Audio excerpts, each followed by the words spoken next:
स्वाति पांडे आपके साथ। बिहार में हो रहे लैंड सर्वे यानी जमीन सर्वेक्षण को लेकर के पटना हाईकोर्ट ने जो फैसला सुनाया है, इसके बाद नीतीश सरकार को बड़ा झटका लग सकता है।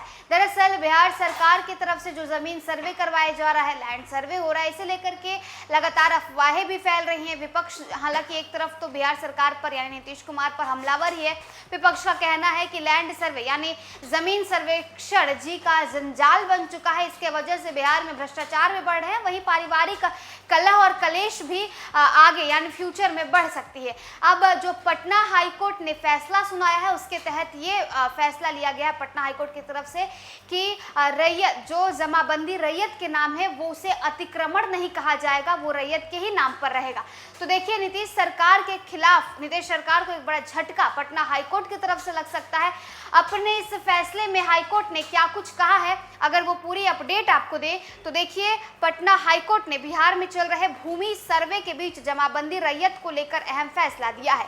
हाईकोर्ट ने एक मामले में फैसला सुनाते हुए कहा है कि जिस जमीन पर रैयत की जमाबंदी कायम है, उस पर बिहार लोक भूमि अतिक्रमण कानून के तहत मुकदमा चलना कानूनन गलत है। ये फैसला हाईकोर्ट के जस्टिस मोहित कुमार शाह की एक कल पीठ ने सुनाया। वह प्रेमचंद्र झा की रीट याचिका पर सुनवाई कर रहे थे। हाईकोर्ट का ये फैसला सरकार के लिए एक बड़ा झटका भी माना जा रहा है।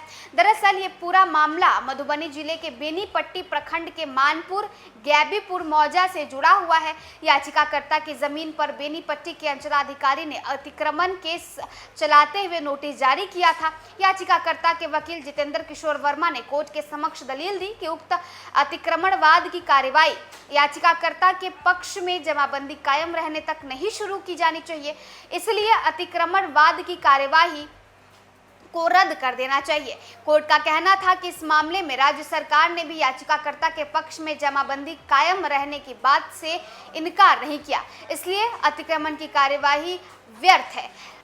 वकील ने यह बताया कि ये जमीन खातियानी है, उसके पूर्वज के नाम से जमीन की जमाबंदी कायम है। बिहार सरकार उस जमीन का लगान भी वसूलती है, ऐसे में वो जमीन सरकारी कैसे हो सकती है। तो देखिए, बिहार सरकार की तरफ से 20 अगस्त से ही बिहार में भूमि विवादों को सुलझाने के लिए भूमि के वजह से ज़मीन के मामलों के वजह से बिहार में जिस तरीके से आपराधिक घटनाएं बढ़ती जा रही थी, जो विवाद बढ़ते जा रहे थे, उन विवादों को सुलझाने के लिए 20 अगस्त से ही ज़मीन सर्वे करवाया जा रहा है। और ये ज़मीन सर्वे यानी लैंड सर्वे जब से ही बिहार में शुरू हुआ है, तब से विपक्ष के निशाने पर है। नीतीश सरकार और नीतीश कुमार की ये जो काम है वो निशाने पर है। अब इन सब के बीच पटना हाईकोर्ट की तरफ से एक फैसला सुनाया जाता है और जिसके बाद माना यह जाता है कि ये फैसला नीतीश सरकार के लिए बड़ा झटका हो सकता है। नीतीश सरकार को लेकर के यानी बिहार में हो रहे लैंड सर्वे को लेकर के पटना हाईकोर्ट में एक याचिका दायर की गई थी, जिसके बाद ये पटना हाईकोर्ट की तरफ से फैसला लिया गया कि जमाबंदी जो रैयत के नाम पर है वो उनके ही नाम पर रहेगी, उसे अतिक्रमण नहीं बताया जाएगा। फिलहाल इस अपडेट में बस इतना ही। आप देखते रहें न्यूज़ फनेश।